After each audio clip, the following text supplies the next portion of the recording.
Greetings, dear beloved Calvary family. I miss you all very much, and I am now back. My first official day back from sabbatical. And what a joy and a blessing it is to be back here in the office, and to just look forward to seeing as many of you as I can, as are able to meet in the next days and weeks. So I just wanted to. It felt weird to be back in the office and not saying something to the whole flock, and so I wanted to just record a brief video, tell you that I'm excited to be back and looking forward to seeing you, and just give you an update on how I am. The sabbatical period was such a great blessing to me and to my family. So thank you for your prayers. Thank you to all of the many of you who took time to encourage us in the days leading up to our departure, and to all of you who have been praying for us over the past 3 months. We've definitely felt your prayers. We've grown closer to the Lord, closer to each other as a family. I have been the space and the time provided for me in this sabbatical has enabled me to really see clearly a lot of things that I need to work on in my own personal life, and in my relationship with the Lord, and in my relationship to my wife and my children, and of course in terms of my pastoral calling. Though I am sorry to disappoint those of you who may have been wanting or hoping for a completely different person when I got back. I'm sorry to disappoint you and say I'm still the same person. I still have weaknesses, and I'm still sinful. Sorry, and I'm not a completely changed person, but I can say, and I'm very blessed to be able to say, that I feel better. Feel better than I have in over 3 years. Physically, emotionally, mentally, spiritually. And so I'm deeply grateful to the Lord for that. And so thank you for those of you who've encouraged us and prayed for us.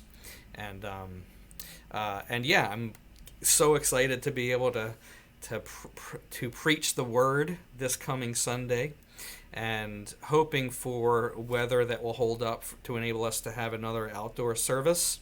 But regardless of what the weather does, we'll figure something out, because I am not going to have my first sermon back from sabbatical be me preaching alone in a room into a camera.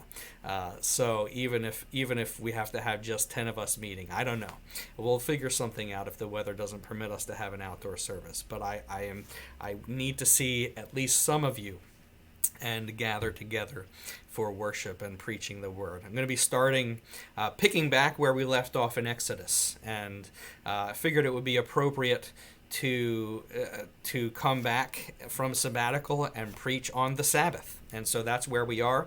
We left off in the middle of the Ten Commandments, and we're going to be picking up with the fourth commandment, and I'm actually going to preach 3 sermons on the Sabbath. And not just the practice of what we should do to observe the Sabbath, but just what is the Sabbath, what is the principle of the Sabbath, and how does it impact our lives? Why is it good? Why did God give this to us? And what does it mean for us in this time that we're in, as a culture, and as people whose lives have been already turned upside down and taken out of the ordinary. What does it look like for us to work the Sabbath into our daily routines, and also for the church as a whole? How does it relate to our mission? So I'm excited about getting back into the book of Exodus, and particularly into the Ten Commandments and beyond with all of you. And again, can't wait to see as many of you as I can, and want to leave you with what has become to me. I've never been really a life verse person, but if I were to select a life verse right now for me, it probably would be this. It's Psalm 40, verse 17. It says, "As for me, I am poor and needy, but the Lord takes thought for me." As for me, I am poor and needy, but the Lord takes thought for me. I am poor and needy,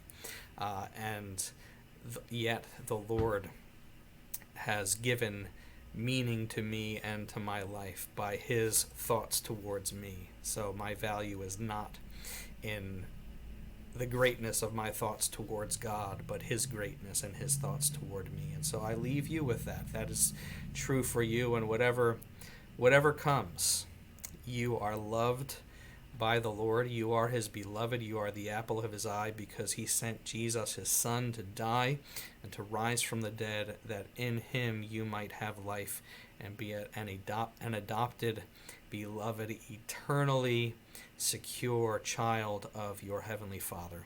And I cannot wait to rejoice in that with all of you, as many of you as I can, this coming Sunday.